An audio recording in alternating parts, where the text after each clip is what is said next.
trying to understand what our entire environment and our ecosystem is all about. And our school system really encourages us to look around, to look at things in a different perspective. And subsequent to my schooling, I did an MBA from IIM Ahmedabad, and I realized that there wasn't that much of environmental issues that were being discussed out there. But that was still at the back of my mind. And once I passed out of IIM Ahmedabad, I went to I started my own firm called Futurescape, which I run at the moment as well. And we then started getting a lot of projects that were focused around social responsibility and the environment. Our entire focus was to do digital work around these projects, but we also needed to understand it a little bit more. And therefore, I went to Cambridge to study sustainability. And when I studied sustainability, I really understood the dichotomy between the financial and the business world and what MBAs were taught versus what everybody else was grappling with. And although I'm sort of dividing the world between environmentalists and the MBAs, it's not the divide is not as stark now, but it was certainly stark about 10 to 15 years back, where this concept was not really well understood. So take a very small thing, it's a tree is valued for the wood that it gives, but a tree is not valued for the environmental services that it provides in our financial system, in our entire economic system. So there are huge gaps between the real world and the financial world, the way that we have defined it and we have designed it.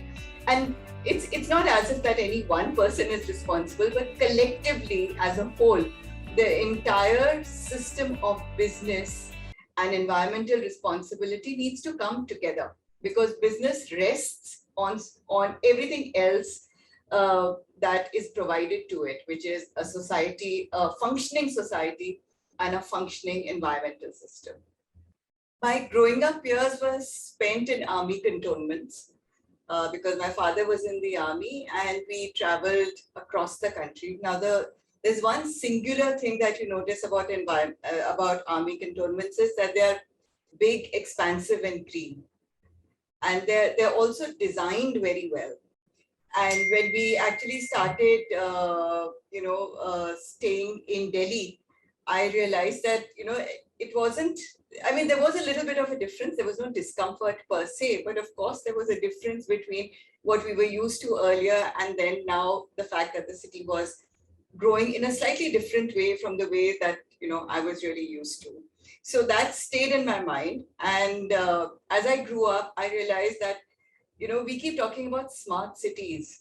Why don't we talk about comfortable, green, and clean cities also? And honestly speaking, from my point of view, as a priority. So a smart city should be one that is technologically enabled, certainly, but it should be one in which we can breathe freely without the pollution, have clean water, have trees, have the lovely environment that we have and the ecosystem all around us. So Futurescape, my organization that I work in, looks at environmental, social, and governance issues of various organizations. Now, what that essentially means is that we want to understand from a social responsibility perspective, as well as an environmental perspective, what a company is doing over and above the business that it is doing. Now, almost everything that an organization does has some kind of an impact. It can have a social impact, it can have an environmental impact, and it can also be because the company is governed in a certain way. At the moment, all this is known as ESG.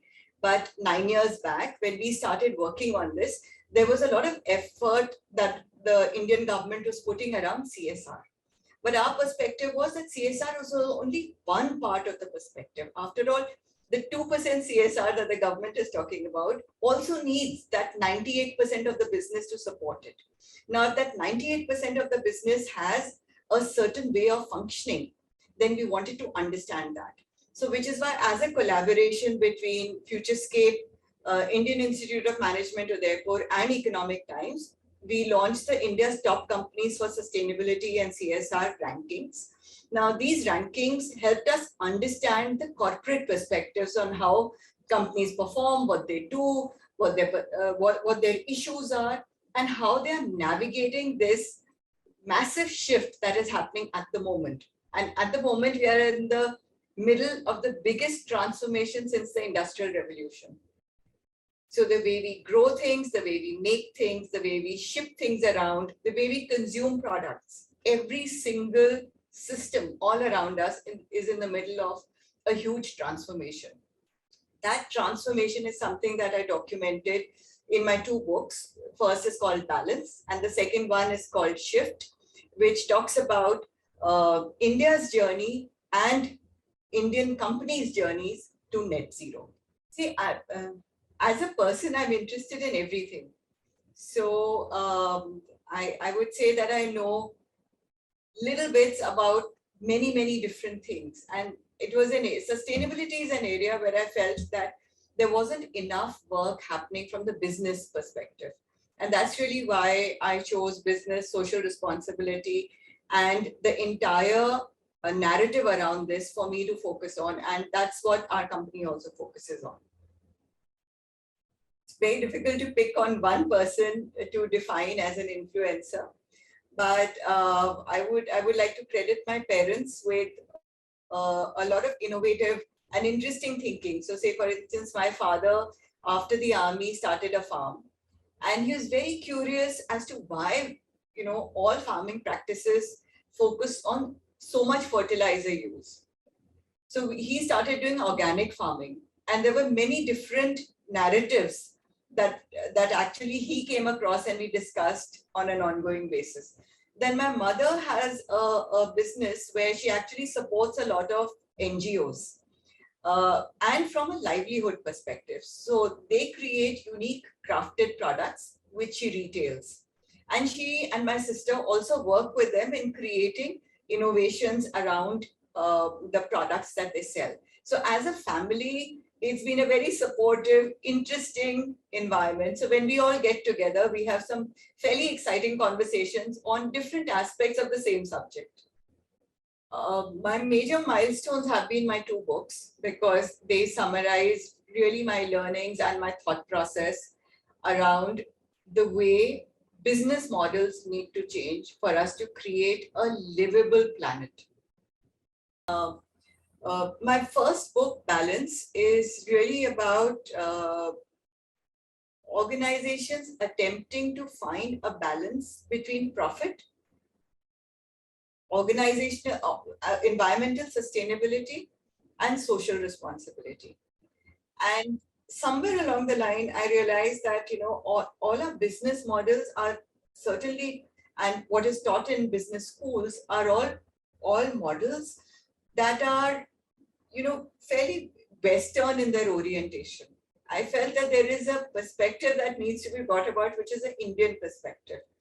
Now, the Indian perspective, which Gandhiji talked about and is also well documented, is a model around trusteeship, where he says that organizational CEOs, leaders all around us need to act as trustees, meaning that they don't own everything, just as we don't own the environment around us. So if we act as a trustee, then we will actually be far more responsible than what we are currently. And I really enjoyed that point of view. And I feel that there is much to be learned from trusteeship by the rest of the world, as well as Indian business leaders. That was my first book, and that was largely around corporate strategy. My second book is called Shift, and the shift is really about helping people make the transition. So what are the steps that need to be taken to actually create a net zero environment? What are the steps to be taken to create a circular zero waste system by the organization?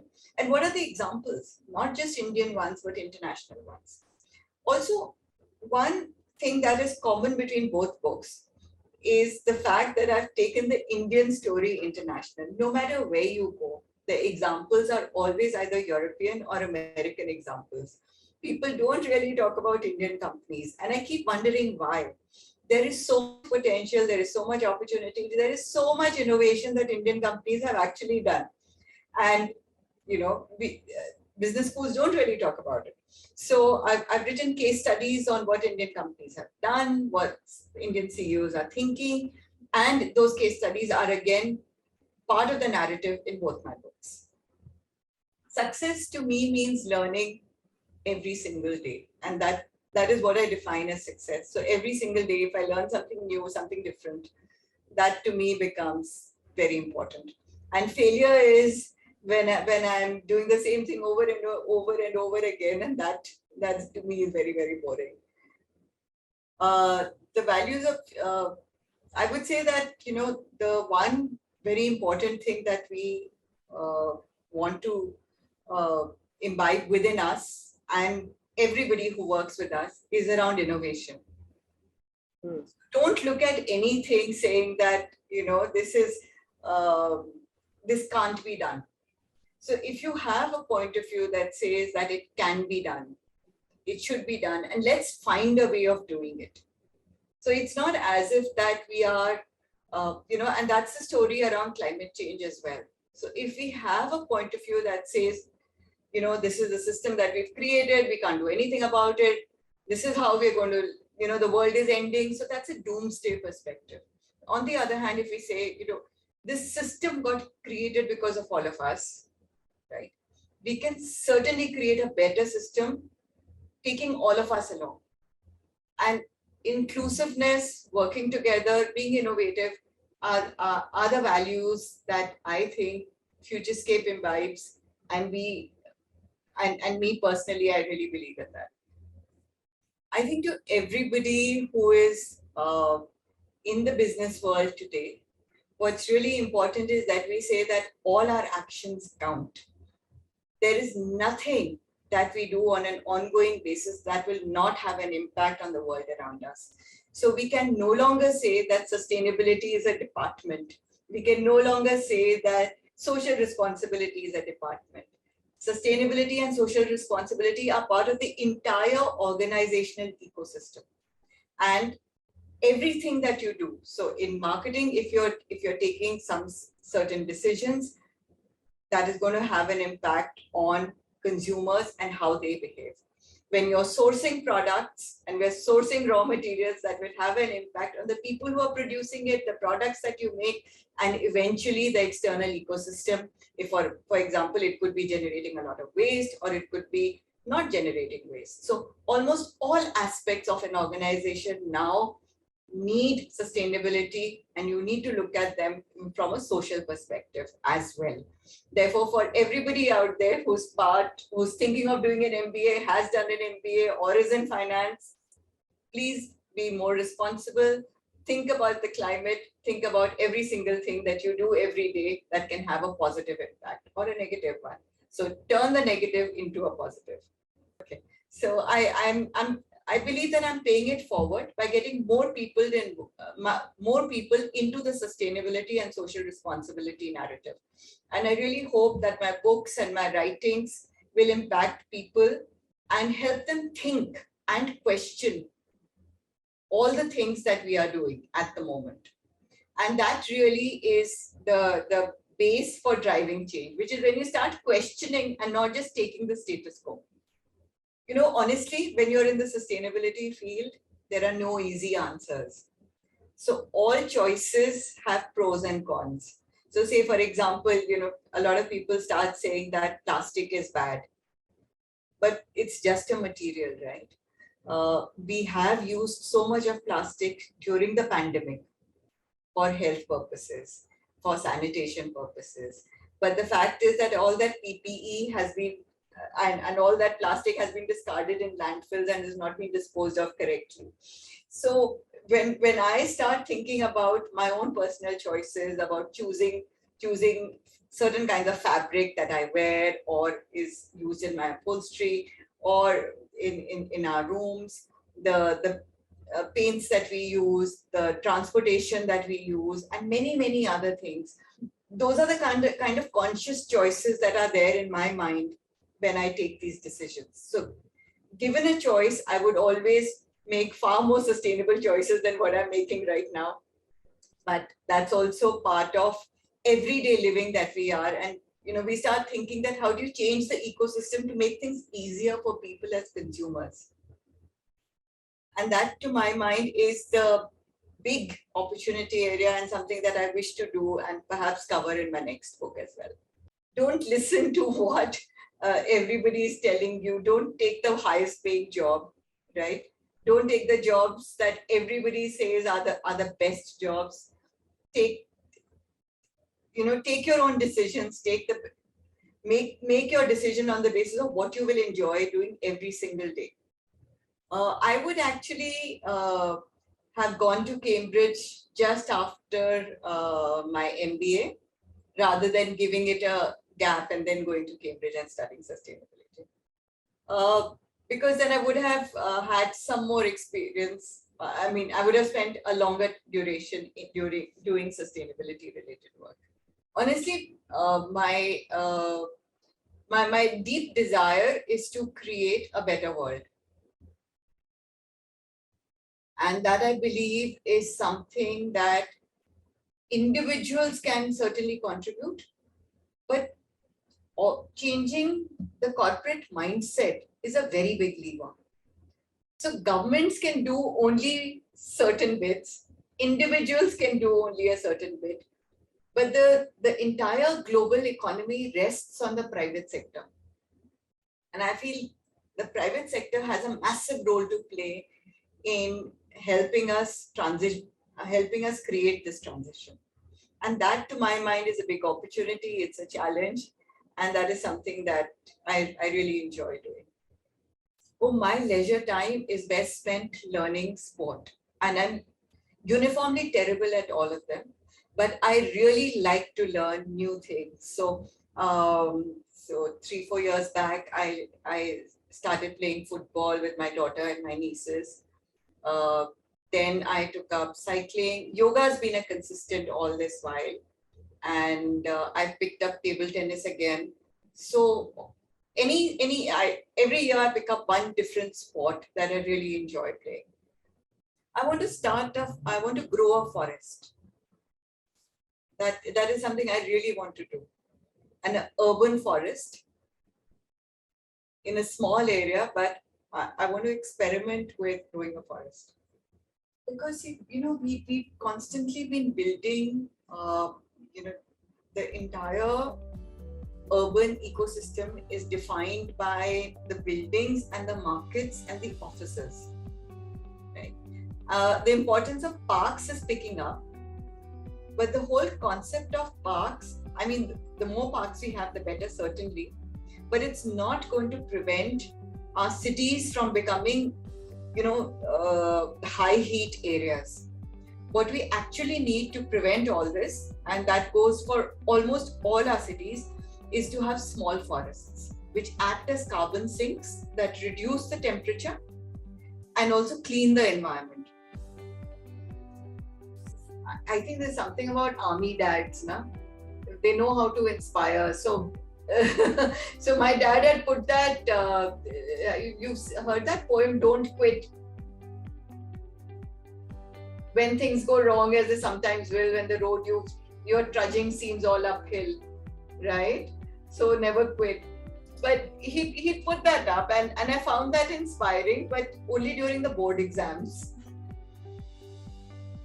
But my main source of inspiration was that, when I was little, he'd got me this Encyclopedia Britannica, when I was 4.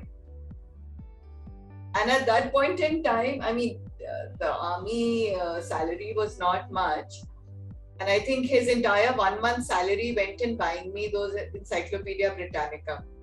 What I loved in that were the stories about Michelangelo, Leonardo, and the fascinating stories. It was all world history and all important things and science, but put in story forms. And I think that there's so much opportunity in teaching children in wonderful ways about all these different things. And I think, the stories are the lifeblood of the world, na? That's what all we all are, right? We are just wonderful stories.